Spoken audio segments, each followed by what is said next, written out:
হাজারো ব্যথা যন্ত্রণা সহ্য করেও তোমাকে পাইনি আমি, কারণ তুমি আমার নয়, অন্য কারো হয়ে গেছো। তারপরেও অনেক চেষ্টা করেছি তোমাকে পাওয়ার জন্য, এতটা কষ্ট করেও তোমাকে আপন করে পাইনি। তোমার কথা মনে হলেই কষ্টে বুকটা ফেটে যায়, রাতে ঘুমের মধ্যে কেঁদে উঠি শুধুমাত্র তোমার জন্য। জানি তুমি আমাকে ভুলে গেছো, তুমি তো এখন টাকাওয়ালা সম্পদওয়ালা পেয়েছো। শুনেছি তোমার বড় জায়গায় বিয়ে হয়েছে, তোমার বাবা মার অনেক পা হাতে ধরেছিলাম তোমার জন্য, এত কেঁদেছি তোমার জন্য, কিন্তু কারো মন গলেনি। কারণ হচ্ছে ধন সম্পদ কিছু নেই আমার কাছে, থাকলে হয়তো তুমি আজকে আমার হতে। শুনেছি তোমার এত ধন সম্পদ থাকা সত্ত্বেও সুখ নেই তোমার কপালে, কারণ তোমার বাবা মা তোমাকে টাকাওয়ালা ও পয়সাওয়ালা ধন সম্পদের সাথে বিয়ে দিয়েছেন। শুনেছি তোমার বাবা মা নাকি তোমার স্বামীর বাড়িতে আসতে পারে না, এত ধন সম্পদের কারণে তাদের ফকির ফকির লাগে। আজকে আমারও ভালো জায়গায় চাকরি হয়েছে, হয়তো তোমার স্বামীর মতো এত ধন সম্পদ নেই। ওই দিন চেষ্টা করলে তুমি আসতে পারতে আমার কাছে, কিন্তু আসোনি, কারণ তোমারও ধন সম্পদের লোভ ছিল। আজকে তোমার সব আছে, টাকা পয়সা ধন সম্পদ, এত কিছু পেয়েও তুমি খুশি নও, কারণ টাকা পয়সা দিয়ে কখনো মনের সুখ কেনা যায় না। ওই দিন তোমার মার সাথে দেখা, উনি আমার অফিসে কি জানি একটা কাজে আসলো, তারপরে উনি আমাকে জিজ্ঞেস করলো তুমি এখানে কেন।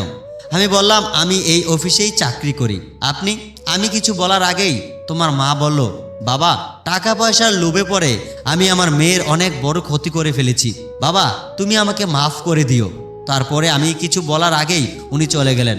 আমি একদিন সময় করে তোমাদের বাড়ি গেলাম, দেখলাম তোমাদের বাড়ি ঘর তালা মারা। পরে বুঝতে পেরেছি তোমার বাবা মা এই বাড়ি ঘর বিক্রি করে দিয়েছেন, দূরে চলে গেছেন। এভাবেই কেটে গেল 10 বছর। আমিও বিয়ে করে সংসারী হয়েছি, একা জীবন আর ভালো লাগছিল না। আমার 5 বছরের একটা মেয়েও আছে। হঠাৎ একদিন অফিসে যাওয়ার পথে তোমার সাথে দেখা, তুমি পাগলের মতন রাস্তায় বসেছিলে। আমার তোমাকে দেখে বিশ্বাস হচ্ছে না, সত্যি তুমি এটা। তোমার কিছুটা সামনে যেতে বুঝতে আর বাকি ছিল না এটা তুমিও আমাকে দেখে চোখের পানি ছেড়ে দিলে আর বললে আমাকে ক্ষমা করে দাও, আমার ভুল হয়ে গেছে। আমি তোমাকে মার্কেট থেকে ভালো কিছু কাপড় কিনে দিলাম, তারপরে গোসল করিয়ে ভালো মতো খাবার খাইয়ে আমার বাড়িতে নিয়ে গেলাম। বিয়ের পূর্বে আমি তোমার সাথে সম্পর্কের সমস্ত কথা বলেছিলাম আমার স্ত্রীকে, তাই আর বেশি কিছু বলতে হলো না। আমি বলার সাথে সাথে চিনতে পেরেছিল আমার স্ত্রী তোমাকে। আমি এখন যাচ্ছি তোমার বাবা মার ঠিকানা বের করতে, তুমি এখানেই থাকো। আমার স্ত্রীর কাছে রেখে অনেক চেষ্টা করে তাদের ঠিকানা বের করেছিলাম। ওই দিন আর অফিসে যাওয়া হয়নি। ওদের ঠিকানা বের করে দিয়ে আমি তাদের মেয়েকে ও আমার স্ত্রী এবং 5 বছরের মেয়েকে সাথে নিয়ে ওইখানে যাই এবং সমস্ত কথা খুলে বলি।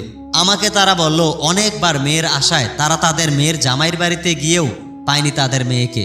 তার মেয়ের জামাই বলতো আপনার মেয়ে অন্য কারোর সাথে পালিয়ে গেছে, আপনারা আর কখনোই আমার বাড়িতে আসবেন না, ওই যে আমার মেয়েকে পাগল করেছে। এটা বুঝতে পারি নাই। আর তারপরে অনেক আফসোস করে বলল আমাকে কেন তারা মেয়ের জামাই হিসেবে কবুল করে নাই। তাদের মেয়েকে তাদের হাতে তুলে দিয়ে আমি আর আমার স্ত্রী ও মেয়েকে নিয়ে আবার রওনা হলাম। অনেক চেষ্টা করেছে আমাদের কিছুদিনের জন্য রেখে দিতে, কিন্তু আমি বললাম আমি এই মায়ায় জড়িয়ে পড়তে চাই না, আমাকে আপনারা ক্ষমা করে দিন। অনেক জ্বালিয়েছি আপনাদেরকে। বাড়িতে এসে বড় একটা নিঃশ্বাস নিলাম, মনে মনে ভাবতে লাগলাম, অতীতের কথা ভাবতে লাগলাম। অনেক কষ্ট পেয়েছি, কারণ ওনারা আমাকে অনেক কষ্ট দিয়েছে। আজকে তাদের চোখ খুলেছে, বুঝতে পেরেছে ওই দিন কতটুকু ক্ষতি করেছে তাদের মেয়ের। আমিও কম কষ্ট পাইনি, কিন্তু দেখতে দেখতে 10টা বছর চোখের সামনে দিয়ে চলে গেল। তারপর আমার স্ত্রীর সন্তান আছে, ওদের প্রতি আমার সব থেকে বেশি মায়া ও দায়িত্ব পড়ে গেছে। আমি কখনো আর তোমার কাছে যেতে পারবো না, আমি আর কখনো তোমার জন্য কষ্ট পাবো না, কারণ তোমার কথা চিন্তা করার আগে আমার স্ত্রী ও মেয়ের চিন্তা করতে হবে। আমি চাই তুমি সবসময়ই ভালো থাকো তোমার বাবা মার সাথে। হঠাৎ করে আমার স্ত্রী বলে উঠল, আপনি কি চিন্তা করছেন? আপনি চাইলে আপনার ভালোবাসার মানুষটিকে আপন করে নিতে পারেন, আমি বাধা দিব না। আমার স্ত্রীর মুখে এমন কথা শুনে মনটা আনন্দে ভরে গেল। আমি কোনো ভুল করি নাই এই মেয়েকে বিয়ে করে। আমি আমার স্ত্রীর কপালে একটা চুমু দিয়ে বললাম, আমি কথা দিচ্ছি জীবনে তোমাকে ছাড়া কোনো মেয়েকে স্ত্রী হিসেবে কবুল করে নিতে পারবো না আমি। আমার স্ত্রীও আমার এমন কথা শুনে আমাকে খুব শক্ত করে জড়িয়ে ধরে বলল, আমিও মানুষ চিনতে ভুল করি নাই, এবং আমার কপালে চুমু খেতে লাগলো। এভাবে আমার স্ত্রী সন্তানের সাথে জীবন কাটতে লাগলাম।